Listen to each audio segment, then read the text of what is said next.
बहुत सारे लोग इस भाव से भी आते हैं कि हमारे पास 2 बेटियां होगी, 3 बेटियां, अब तो कोई एक बेटी भी हो रही है तो बस चलो चलेगा, एक बेटा हो गया तो भी चलेगा बस।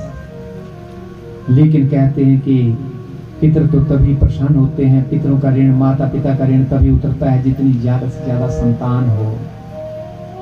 कथाओं में आपने सुना प्रतिबंध लगाना संतान के ऊपर जो है वो अपने ही जीवन के साथ हस्तक्षेप करने की बात कही गई है।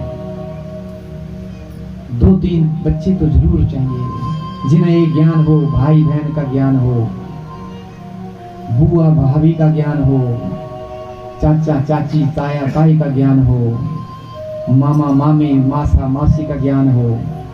आने वाले समय में लगता है कि ये सब चीजें लुप्त होने जा रही हैं, हमारा सनातन धर्म पीड़े में पड़ रहा है।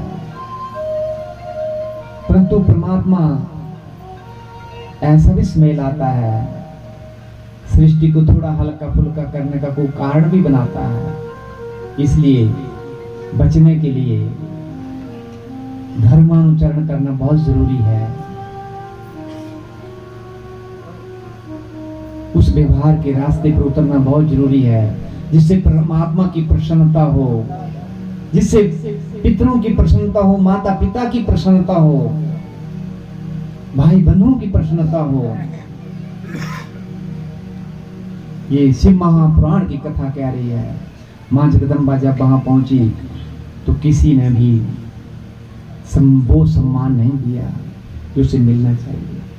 वो मन ही मन में क्रोधा अग्नि योगा अग्नि में चली गई, क्रोधा अग्नि और योगा अग्नि में जाकर के आखिर में उसने मौन व्रत धारण कर रखा था और छलांग लगा दी। कहां? उस हवन कुंड में। लेकिन भगवान शिव भोले ने कहा था कि मेरे गणों को साथ लेती जाओ। नंदीश्वर भगवान उनके साथ थे, माता के साथ। उन्होंने युद्ध छेड़ दिया। भगवान को आकाशवाणी हो गई, भगवान दौड़े, अपने जटाओं से बाल उखाड़े, वीरभद्र पैदा हुए और बहुत बड़ा संग्राम हो गया। इतना बड़ा संग्राम हुआ कि देवताओं के वो टेंट तंबू उड़ गए। इतनी ज्यादा स्थिति वहां पर बिगड़ गई